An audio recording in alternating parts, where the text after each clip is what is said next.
مانا دی زما مټی کړه پرې ټوپک ماچه وړاندې کړو پښتونلان غره ټوپک ماچه هر سړی د خپل کور کې خپل ماشوم کنټرول کړي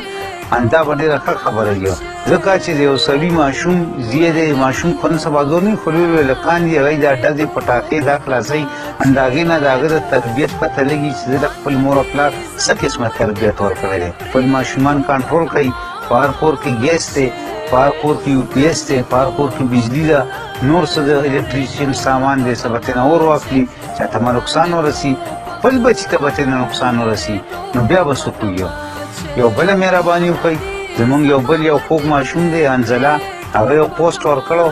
چې د کمال رای راکوي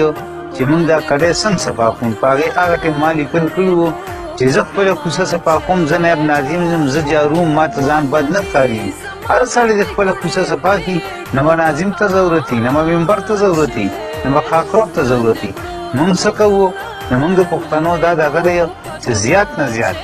ګڼ چې موږ ډېر دا کوو ان د بل د کوڅې مخې ته یې راکړو بلې زمونږ د کوڅې مخې ته راکړي دا زمونږ د کلچر دی دا زمونږ یو پښتو ده دا زمونږ یو غیرت یو پښتو ګڼو نه ډېرانونه شته ډېران ته خپل ګنده وکړو خپلې کوڅې صفا کړو دا ډزې شروع دي او دا ډېر نقصان دي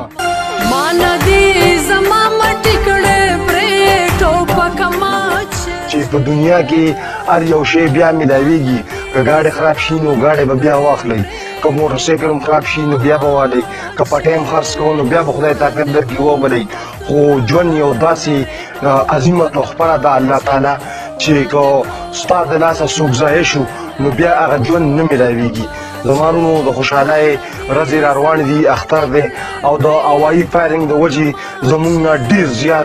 ډېر زیات خلک ضایع شوي دي نو مهرباني وکړئ د اختر په شپه باندې د فایرنګ نه بالکل پرهیز وکړئ مانا دی زما مټی کړه پرې ټوپک ماچه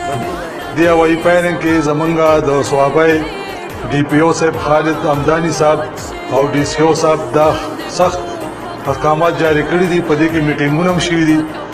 په هغې کې میټینګونو کې مشران سره دا خبرې هم شوي دي چې تاسو په خپله علاقه کې په خپل کلي کې به دا په حجرو کې دې مشرانو ته دا پیغام رسوي چې را روان اختر په شپه باندې هوایي فایرنګ د دې سخت خلاف کاروایي کیږي نو لہذا زه د خپلو مشرانو ته د خپل کلي او د میډیا او مشرانو ته زه دا عرض کوم چې په دې کې جادوجهد وکړي او ډېر سخت د دې کې دا کاروایي شروع کړي چې دا هوایي فایرنګ بند شي دا هوایي فایرنګ نقصانات ډېر زیات دي ځکه چې موږ مخکې هم دا لیدلي دي هوایي فایرنګ کې زموږ نوجوانان زموږ کشران مشران ډېر زیات په دې کې ایکسپایر شوي دي جاني او مالي نقصان هم ډېر زیات دی نو په دې کې دا زه د میډیا ته خصوصي زه دا پیغام ورکوم چې زموږ د صوابۍ ډي پی او صاحب خالد همداني صاحب او ډي سی او صاحب د دې په باره کې ډېر سخت حکم جاری کړی دی چې په دې هوایي فایرنګ کې چې بیا هم څوک روکتام نه کوي نو موږ به د دې خلاف کاروایي کوو او قانوني کاروایي به کوو